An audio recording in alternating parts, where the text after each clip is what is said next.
back now with my special guest, Jesse Ventura, and our live studio audience. Let's get another audience question. This time, Oliver Reynolds. Mr. Reynolds, over to you. Good afternoon, Mr. Ventura. Hi. My question to you is, as a former Navy SEAL, do you agree or disagree with the recent release book by the 6-member SEAL team and the objections of the Pentagon? I don't have a problem with it.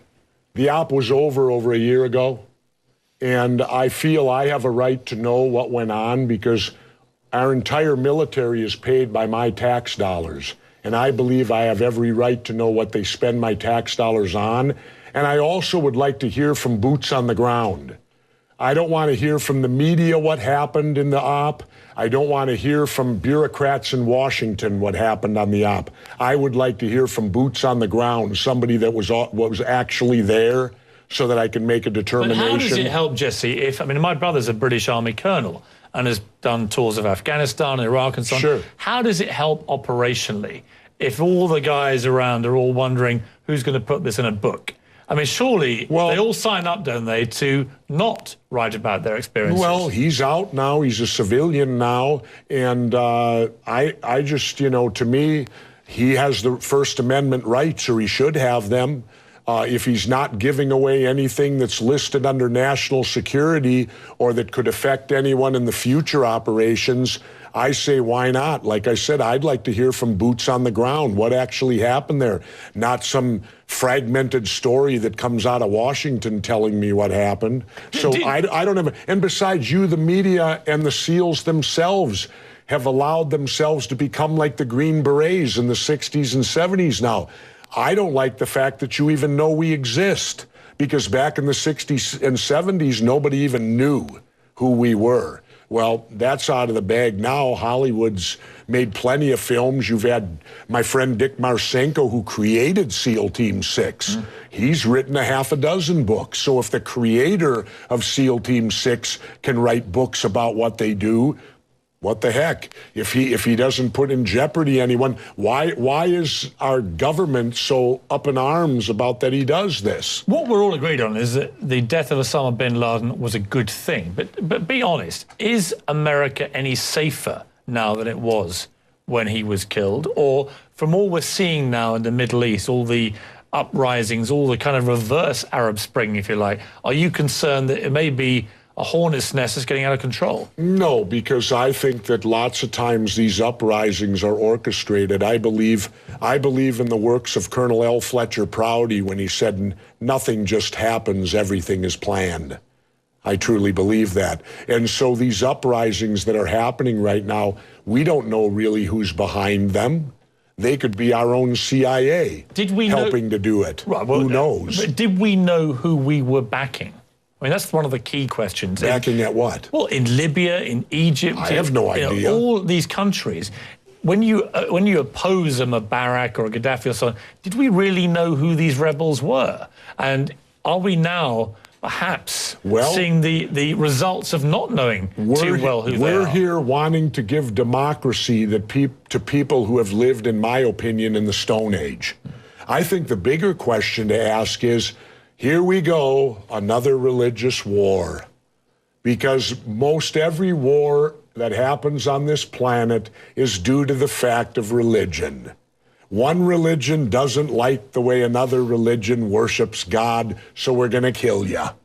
I love religion, you know, and I say that sarcastically. Hang on, I thought. And I say that because I've openly admitted I'm an atheist. I thought you said earlier that all wars were about, you know, oil and corporations. They are, but they're all religious-based too. So they're all about religion and oil and corporations. Could be, and occasionally getting rid of the Nazis. Yeah. So my point is, that the Nazis can be over many things. The Nazis was religious too. Look what they did to the Jews. So that brought religion in. Vietnam was religious because Diem, our puppet president, and our country brought 100 Christian Vietnamese down to the South to be the government. Well, the Southern Vietnamese didn't like these religious characters from up north, so they then became the Viet Cong.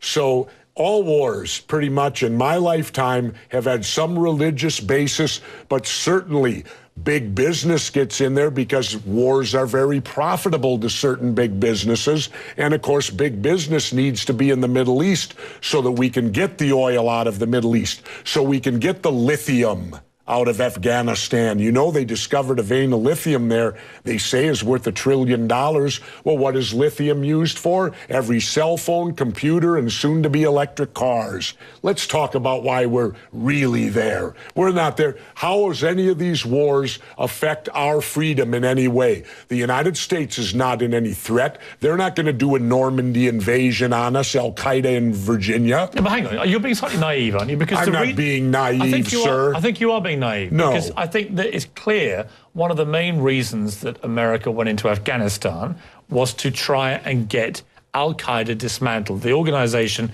which committed the 9/11 atrocity. Really? Well, you don't think so? Well, how come Al-Qaeda put the heroin business out? They took all the poppy growers and stopped the production of heroin. What would you have done? Wait, now how much of that illegal heroin was propping up the international banks with laundered money, and when it dried up, the first recession happened? Well, now that we're back in there, we aligned with the poppy growers, and the heroin business is back up full swing again. I thought we fight a war on drugs here. All right, Jesse, we're not. What would you have done on September the 12th, 2001? What would you have done if you'd been president? What would I have done? Yeah. I would have done a legitimate investigation to find out what exactly happened on 9/11. How did they know who did this so quickly like they did Lee Harvey Oswald? How quick they knew Lee Harvey Oswald killed Kennedy. Because the people who did it were identified and we knew who they were. Well, then why couldn't we have stopped them beforehand if they were identified and we knew who they were? It was a failure of intelligence. Everyone's accepted No, it that. wasn't. We knew before with Condoleezza Rice's memo on August 6th when it stated right in the memo, bin Laden to steal planes and run them into buildings. And more stuff is coming out now also, how much the Bush administration ignored the intelligence. It was almost like they ignored it because they wanted it to happen. Oh, come off it, Jesse. No, not oh, come off it. Wait a minute. Every war fought starts with a false flag operation. You can't, in all seriousness, sit there and try and make out anybody in the Bush let me ask you this, Piers. Wait a minute. Let me ask you something. How much studying have you actually done of 9/11 other than what the government's told you and what mainstream media has told you? I've been studying it 4 years. I was editor of a national newspaper. I've talked to people. Wait a minute. Depth every day for 5-6 months. Really? So I know a lot about it. Well, one thing I do know is, let me ask you this then. You cannot say that any member of the Bush administration knew it was going to happen or wanted it to happen. It's a ridiculous thing to say. Ridiculous. Okay, let's talk about your BBC. I have a tape of a BBC reporter broadcasting directly back to England talking about a third building has collapsed. World Trade Center Building 7 talks for 7 minutes. All the while she's talking, World Trade Center Building 7 is still standing right behind her. It didn't fall for another half hour. Yet they were doing a pre-broadcast back to England that, yes, it's true, you need to that this building fell and it hadn't fallen yet. If you're trying to make out the British Broadcasting Company, one of the most respected news organisations in the world, was inventing huge buildings falling over, you need to have a break, Jesse. We'll come back after the break and we'll talk about Israel and Iran. Are you kidding me? This is a fact, my friend.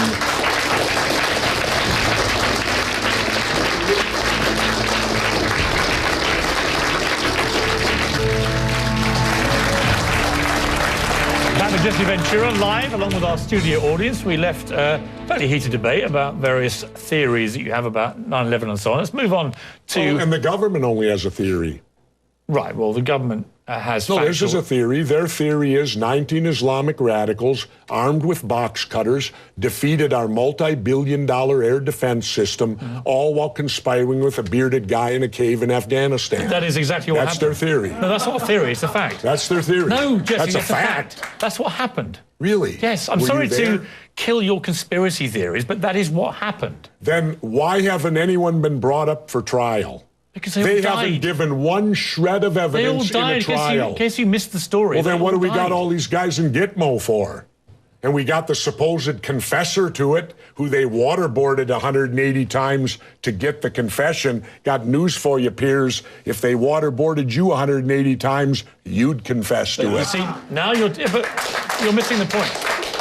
On that very point, I don't agree with Guantanamo Bay. I didn't agree with the waterboarding, personally. But let's move on. Let's move on to Iran and Israel. If you were the American president, with all the jungle drums beating now about Iran, would you take any military action? Well, first, let me state that Iran has to do this.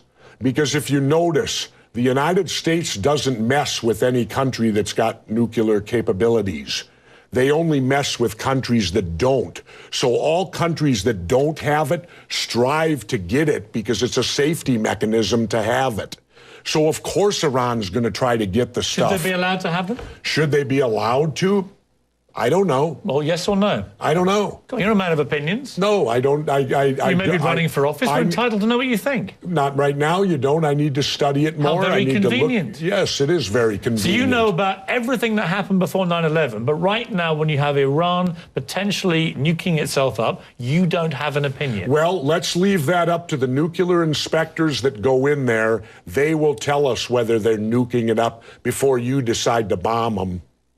I didn't decide to bomb anybody. No, but you seem to be very favorable. You're trying to put words into my mouth all the time, which is it's not a very good technique when you're debating with somebody.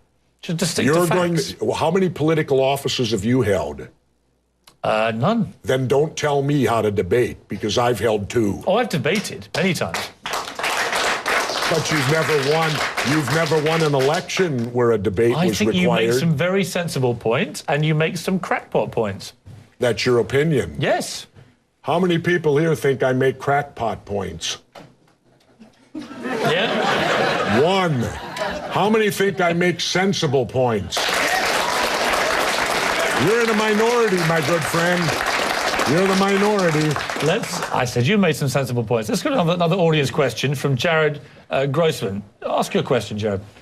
Hello, Governor. Yes. I'd like to know why you think that politics in America today, why has it become so polarized, and why has it become so hate-driven, and how do you think we can fix that? Well, politics in America, the major problem is the Democrats and Republicans, as I explain in my book, Democrats and Republicans, No More Gangs in Government, they've created a system based completely on bribery. Now, if we do bribery, it's hypocrisy. If we do bribery in the private sector, we go to jail. Yet their entire political system is based upon bribery. Who can bribe and give the most money to the politician? And now, thanks to our illustrious Supreme Court that ruled that corporations have the same rights as individuals and that money is free speech, well, we're now being inundated with so much money from the corporations buying the Democrats and Republicans, both sides, that look at this hypothetically. A foreign country could now control our elections because all they would have to do is form a corporation, start pumping money into the super PACs, plus there's no, they don't have to say where the money comes from, which is criminal. Every candidate should have to state openly, open disclosure, where they get every dollar. You're not getting that now. So the whole system is corrupted now. The Democrats and Republicans are at fault because they've been in charge for 150 years. They can't pass the buck on it. And until they clean up the system, that's what you got. It's bribery. Jesse, I'm shocked. I just agree with every word you just said. No, you just want to get the crowd back on your side. Not at all. Not at all. As I said to you, I agree. I'm teasing you. I agreed with every word. You. I think the whole super PAC thing is completely out of control. No, and you're right. In the end, China right now could finance a run for the presidential election with one of their sponsored people from one of their companies. It's completely ridiculous. I think that this ruling could be the downfall of our country. And the only way we can stop it is to amend the Constitution. Yeah, That's the only way you can overrule the Supreme Court, and we need to do that. Let's take a break, Jesse. Okay. We'll come back and talk about Clint Eastwood, the empty chair, and gun control.